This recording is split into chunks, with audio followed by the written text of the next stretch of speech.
J'ai dépensé toutes mes économies pour payer l'école de médecine de mon petit ami. Lors de sa fête de remise de diplôme, devant toute sa famille, il a annoncé qu'il me quittait en disant « Maintenant, je suis docteur. J'ai besoin d'une femme qui ne soit pas serveuse. » Je me suis contentée de sourire et de porter un toast à son succès. Ce matin, le conseil médical l'a appelé au sujet de sa demande et mon téléphone n'a pas cessé de sonner. Les amis, j'essaie encore de comprendre ce qui s'est passé hier soir. Mon monde a littéralement explosé et je suis là, au milieu des décombres, essayant de savoir quelle direction prendre. Mon petit ami depuis 6 ans, Alex, m'a quitté.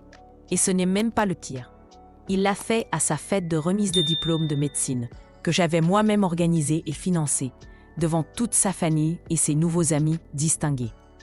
Après m'avoir essentiellement traité de moins que rien, j'ai simplement souri, levé mon verre et porté un toast à Alex. Je crois qu'il espérait que je m'effondre, que je crie ou que je pleure, mais je n'ai ressenti que du vide. Je suis partie sans dire un mot de plus. C'était hier soir.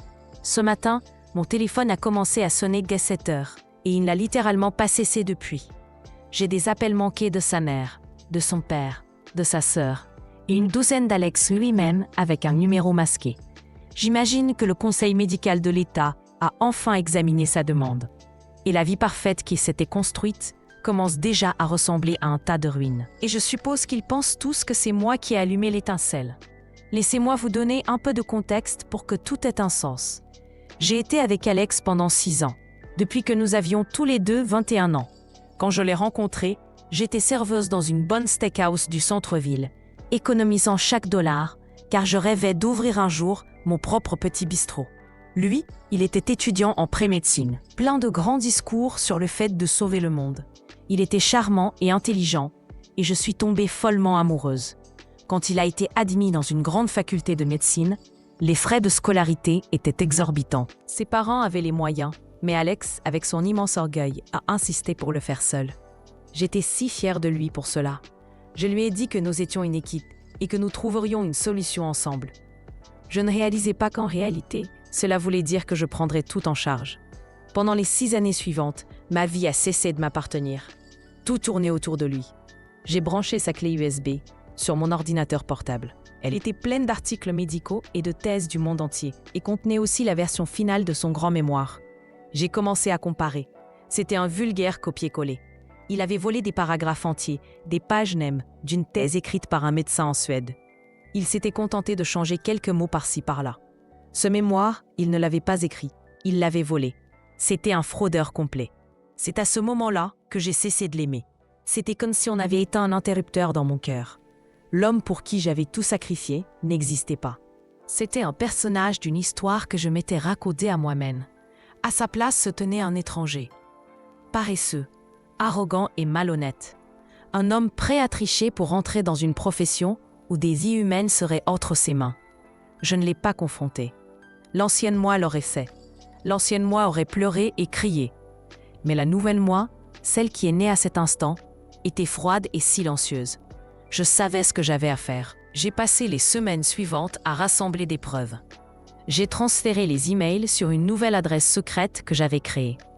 J'ai téléchargé tout le contenu de cette clé USB. J'ai fait des captures d'écran de tout. Je n'étais plus sa petite amie. J'étais une procureure en train de monter un dossier. Je l'ai laissé terminer l'année. Je l'ai regardé passer ses examens en sachant qu'il avait les réponses. Je l'ai vu rendre un travail volé. Je l'ai même aidé à préparer les invitations de sa fête de remise de diplôme. J'ai souri et joué le rôle de la petite amie fière et dévouée. Je voulais qu'il atteigne le sommet de la montagne. Je voulais qu'il se sente intouchable. Je savais que la chute n'en serait que plus brutale. Alors hier soir, à la fête, quand il s'est levé pour faire son discours, j'étais prête. Je me suis tenue à ses côtés en souriant pendant qu'il remerciait sa famille et ses professeurs. Puis, il s'est tourné vers moi. Toute la salle le regardait. Et finalement, il a dit avec une voix remplie d'émotions factices « Je veux remercier Clara ». Il a marqué une pause dramatique. Elle a été d'un grand soutien. Mais, comme nous le savons tous, les chapitres se terminent. Ma vie prend une nouvelle direction. Et cette direction exige une partenaire qui soit mon égale. Il a fait un pas en arrière, créant un espace entre nous pour que tout le monde le voie. « Je suis docteur maintenant », a-t-il annoncé. comme s'il était le premier de l'histoire. Et j'ai besoin d'une épouse qui ne soit pas serveuse. Le silence était assourdissant.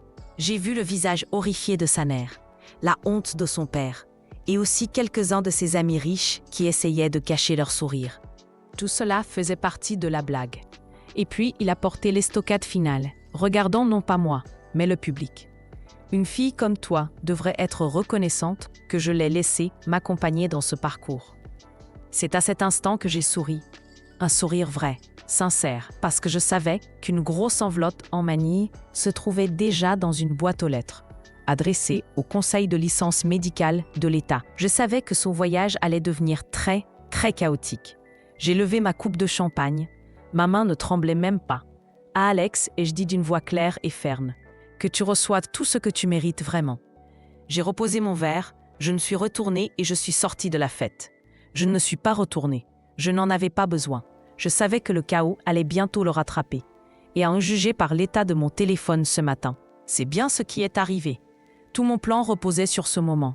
Je savais que la notification lui parviendrait juste après sa remise de diplôme, lorsqu'il se sentirait au sommet du monde. Et c'est exactement ce qui s'est passé. Le conseil a immédiatement suspendu sa demande de licence médicale dans l'attente de l'enquête.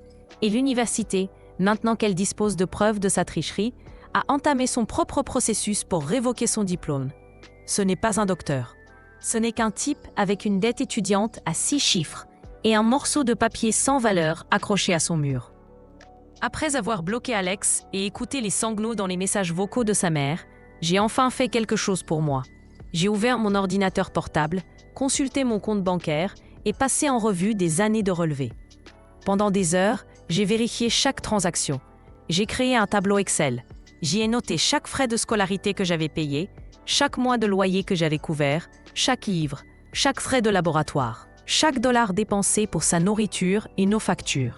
C'était douloureux. J'ai vu une dépense pour un dîner chic et je me suis souvenu que c'était pour notre anniversaire, mais nous avions dû partir plus tôt parce qu'il avait reçu un appel d'un groupe d'études. J'ai vu l'achat du billet d'avion que je lui avais offert pour un entretien dans un autre État et je me suis rappelé que j'avais mangé des nouilles instantanées pendant une semaine entière pour pouvoir me le permettre. Chaque ligne était un souvenir de moi le plaçant avant tout. À la fin, le fichier faisait 6 pages. J'ai ajouté une formule pour tout additionner. Puis j'ai mis un peu d'intérêt, parce que pourquoi pas.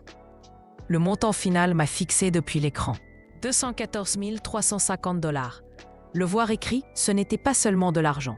C'était ma vie, mes années de vingtaine, mes propres rêves différés et refusés, tout résumé dans une seule cellule Excel.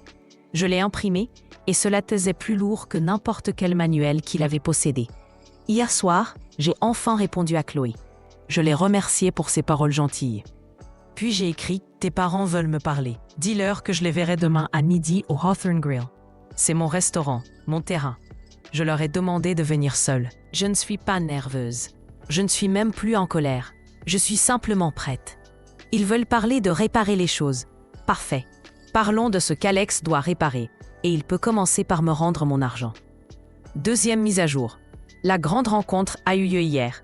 Je suis arrivée au restaurant 1 heure avant mon service, mais j'ai dit à mon patron que je devais régler quelque chose d'abord. Il connaît toute l'histoire et a été incroyable. Il m'a installé dans le meilleur box, celui du fond, le plus discret, et m'a dit « Prends tout le temps qu'il te faut. On est avec toi. » Quelques collègues m'ont lancé des petits signes d'encouragement en passant. Ça faisait du bien de ne pas être seule dans tout ça. Je me suis assise avec ma pochette de preuves et la facture posée sur la table, buvant un café en attendant. Pour la première fois, j'avais l'impression d'avoir le contrôle. Ses parents sont arrivés pile à midi. Robert, le père, a tenu la porte pour Eleanor, la mère. Tous deux avaient l'air graves, comme s'ils entraient à une déposition judiciaire et non dans un restaurant. Ils se sont assis en face de moi et Eleanor a tout de suite essayé de prendre un air maternel bienveillant. Mais ses yeux racontaient une autre histoire. « Clara, merci de nous recevoir », a-t-elle commencé en tentant de prendre ma main. J'ai simplement déplacé la mienne vers ma tasse de café. « Nous savons que tu souffres. Nous sommes tellement désolés pour ce qu'Alex a dit. C'était impardonnable. Mais c'est notre fils, et son avenir est sur le point d'être détruit. Il a tellement travaillé pour ça. » « Vraiment ?» ai-je interrompu, ma voix plate. A-t-il vraiment travaillé dur? Robert est intervenu aussitôt, d'une voix grave et posée. Ce que ma femme veut dire, Clara, c'est que nous devons rester rationnels. Tout le monde fait des erreurs, surtout quand on est jeune. Une accusation comme celle-ci, même si elle est retirée, peut laisser une tache permanente. Tu parles de fraude académique grave. Et si tu n'as pas de preuves? C'est de la diffamation. Il essayait de l'intimider, l'avocat jouant son rôle. Je les regardais quelques secondes, puis sans un mot, j'ai glissé la pochette vers eux. Voici mes preuves, ai-je dit. Regardez par vous-même, et ensuite nous discuterons de qui diffame qui. Robert l'a ouvert, et Éléonore s'est penchée sur son épaule. Moi, je buvais tranquillement mon café, observant leur visage. C'était fascinant. J'ai vu les yeux de Robert parcourir la première page, la chaîne de mails d'Alex et de ses amis organisant l'achat de l'examen final. Sa mâchoire s'est crispée. Éléonore a porté une main à sa bouche et a laissé échapper un petit gémissement. Elle m'a regardé, horrifiée, et je lui ai juste fait un signe de tête. Oui, tout est vrai. Ils ont passé 10 minutes en silence, tournant les pages. Ils ont vu les preuves des errements aux résidents qui avaient vendu l'examen. Ils ont vu la comparaison, côte à côte, du mémoire d'Alex avec la thèse du médecin suédois, avec des paragraphes entiers surlignés en jaune. C'était indéniable. À la dernière page, Robert s'est effondré. L'avocat avait disparu. Il ne restait qu'un homme vaincu. Je ne savais pas, a murmuré Éléonore, la voix brisée. Je n'en avais aucune idée. Eh bien, maintenant vous savez, ai-je répondu. Et c'est à ce moment-là que tout a explosé. La porte du restaurant s'est ouverte brusquement et Alex est apparu. Il avait dû attendre dehors. Il avait l'air d'un désastre, vêtements froissés, yeux rouges, comme s'il n'avait pas dormi depuis des jours. Il nous a repérés au fond et a foncé vers nous, furieux. « Qu'est-ce que vous faites ?» a-t-il crié en pointant ses parents. « Vous êtes sérieux? Vous parlez avec elle? C'est elle qui m'a détruit. » Puis il s'est tourné vers moi, sa voix basse et menaçante. « Tu es une personne vindicative et malveillante. Tu détruis ma vie, juste parce que j'ai rompu avec toi. » Deux de mes collègues ont commencé à s'approcher. Mais j'ai fait un petit signe pour leur dire de ne pas s'inquiéter. Je pouvais gérer. « Je ne fais pas ça parce que tu m'as quitté, Alex, dis-je calmement. Je le fais parce que tu es une fraude, un tricheur et un menteur. Et tu ne mérites pas d'être médecin. »« Si je le mérite, hurla-t-il en frappant la table du poing, faisant sauter les couverts. J'ai passé des années à étudier. »« Non, l'interrompis-je. Ma voix tranchant net sa crise. C'est moi qui ai passé des années à travailler pour que toi, tu puisses étudier. Et il s'avère que tu ne le faisais même pas. Tu achetais simplement les réponses. Je touchais la pochette. Tout est là. Tes parents viennent de le voir. La fête est terminée. » Il fixa la pochette, puis les visages dévastés de ses parents. Quelque chose se brisa en lui. Il essaya d'attraper les documents en hurlant. « Tu ne peux rien prouver. Tout ça est faux. » Son père l'arrêta. « Alex, ça suffit. Assez. » Il rejeta sa main. « Elle vous monte contre moi. Ce n'est qu'une serveuse aigrie qui ne supporte pas que j'allais devenir quelqu'un d'important. » C'en fut trop. Je sortis de mon sac la facture. Ces 6 pages de tableau Excel. Je me levai et l'étalai sur la table, juste à côté de la pochette de preuves. « Tu as raison, Alex. Je suis serveuse, » dis-je d'une voix claire et forte. « Et voici ma facture. Avant de continuer cette histoire incroyable, n'oublie pas de t'abonner à la chaîne et d'activer la cloche. Ainsi, tu ne manqueras aucun des prochains récits, remplis de drames, de vengeance et de rebondissements inattendus. Pour chaque service que j'ai fait pour payer ton appartement, pour chaque manuel que j'ai acheté pour toi, pour les 500 $ que je t'ai donnés pour ce costume d'entretien, celui que tu rembourses probablement encore avec ta carte de crédit. Tu vois ça qui est ici? C'est le collier de ma grand-mère décédée, que j'ai vendu pour réparer ta voiture. Et celle-ci, c'est l'opération dentaire que j'ai dû repousser d'1 an pour que tu puisses passer tes examens de médecine. Tout est là.